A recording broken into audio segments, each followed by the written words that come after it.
It's KCCK's Culture Crawl. I'm Dennis Green, and my guest today is Tim Hankewich, maestro with Orchestra Iowa. As November, we're getting close to the Christmas season when things really ramp up for you all. But, but something of a ethereal and spiritual nature. We'll think we've died and gone to heaven. Well, indeed. Thanks for having me. Yeah. You know, it's so funny. Those who came to our season opener, right before Halloween, I guess it was kind of a party atmosphere. There was hooting, there was hollering, there was stomping, there was clapping, there was whistling and shouting. Yeah, this particular concert has a much more chaste and reverential sort of vibe to it. So it couldn't be more opposite, but there's some fabulous stuff going on in it. It's called Passion of Angels, and it's a double harp concerto. Yeah, right. Yeah, actually, that's the whole idea for this program started with that piece. It's not too often you hear a harp concerto, and there's not too many double harp concertos, let alone two harps. Yeah, exactly. And so I came across this piece about 3 or 4 years ago, and I loved it, and I just didn't know how to put it into any context. And for anybody in your audience who's wondering, well, how do I select pieces, and especially pieces that I don't know? It's not rocket science. If you hear a piece that you've never heard before, and you want to hear it again, then it passes the smell test. You know, I mean, if I want to hear it again, I will say, hey, I actually might program that one day. And actually, so this is the piece that sort of started as the focal point for the concert. And then I just sort of surrounded it with other stuff. And because the harp concerto is literally called Passion of Angels, well, then it sort of has that sort of religious, sort of reverential sort of atmosphere to it. And so I thought, well, my goodness, we haven't done the organ symphony Sanson for, my goodness, over 10 years. It was one of the first pieces I did when I first came to Cedar Rapids. And to put the Wurlitzer through its paces so that you can actually feel your chest rumble when we let loose, it's one of my favorite pieces. Two harps and the Mighty Wurlitzer. Oh, yeah, there you go.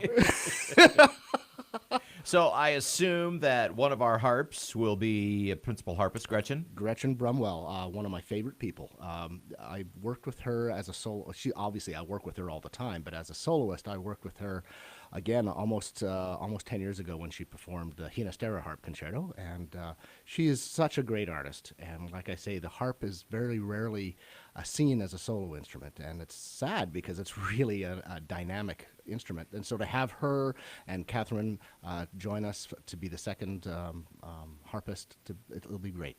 Yeah, the thing about the harp that people don't think of, they think of the angels and the strumming. Yeah. But I have seen harp played as a percussive instrument. I mean, like a piano. Oh, sure. I mean, there's so many things you can do because you're on those strings right there. There's plucking. There's, as you say, knocking. Yeah. And also just the articulative nature of the instrument. I mean, there's a lot of scales and passage work that has a lot of potential to it. And I'll bring this up. So Michael Doherty was in town not too long ago, actually, for our last concert. Yeah, and he even admitted to me that the harp is one of the most perplexing instruments to write for because it's similar to the piano in the way you write for it, but it isn't the piano. So you can't just be a pianist and just lay things down. And so there's a sort of a way and configuration that is harp-friendly. And so probably the last instrument that composers become truly fluent and comfortable in is writing for harp, oddly enough.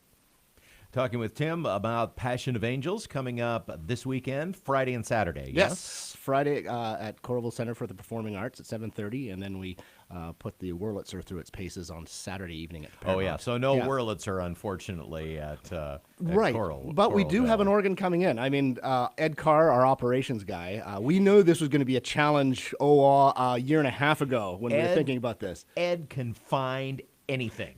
Yeah, so those of you who are thinking of coming to our concert at the Coralville Center for the Performing Arts, rest easy. There will be an organ there, and yes, it will be loud, but it won't be it won't be the Wurlitzer. That's just strictly the Paramount. So, any other piece you want to mention? You mentioned the piece for organ and the Passion of Angels. Well, to begin with, we're starting with a work by Wagner, his prelude to his last opera, Parsifal. And there's that joke about Wagner that he's got, great moments and terrible half hours. I mean, this opera, I kid you not, is about a 4-hour opera. But the good thing about the prelude is that it sort of sums up musically everything that you're going to hear in the opera, because he uses this thing we call leitmotifs, and so you're going to hear the Holy Grail motif, you're going to hear the quest motif, you're going to hear the Holy Grail theme, and so it all comes together. So it gives you an idea that, okay, I don't have to stick around for another 4 hours. So you're getting the full, the full opera in 4 minutes and 37 seconds. Exactly right. But it too sort of sets up that sort of religious, reverential, spiritual atmosphere for the concert. And then sadly, I'm adding another piece at the beginning of our second half, a work by Mozart, one of our great patrons for the arts in general and for the symphony and music in particular. Bill Shuttleworth passed away not too long ago. And Bill Shuttleworth, accomplished lawyer, but many don't know that outside of the legal profession, he was quite an accomplished pianist and a devotee of the music of Mozart. He would always come up to me and say, "Tim, you need to program more Mozart." So in his honor, we're going to play a short piece. It's one of Mozart's last pieces that he wrote. It's called the Masonic Funeral Music, and it's sublimely beautiful. And again, it sort of fits into that overall trend and spiritual nature of the program. It's Orchestra Iowa, November 15th and 16th. The 15th at the Coralville Center for the Performing Arts, 16th at the Paramount. And, of course, you can get tickets for The Passion of Angels at artsiowa.com, or you can go online to the other website, which is orchestraiowa.org, or you can talk to a real person by picking up the telephone at 1-800-369-TUNE. Always a great time with Orchestra Iowa. Right. Thanks for being here, Tim, Thanks and for have having fun me. with it this weekend. Sure will. Thank you. You can hear the Culture Crawl live on the radio most weekdays at 10:20, or download the podcast, watch or listen on your own schedule at kcck.org/culture. I'm Dennis Green, and I'll talk to you later.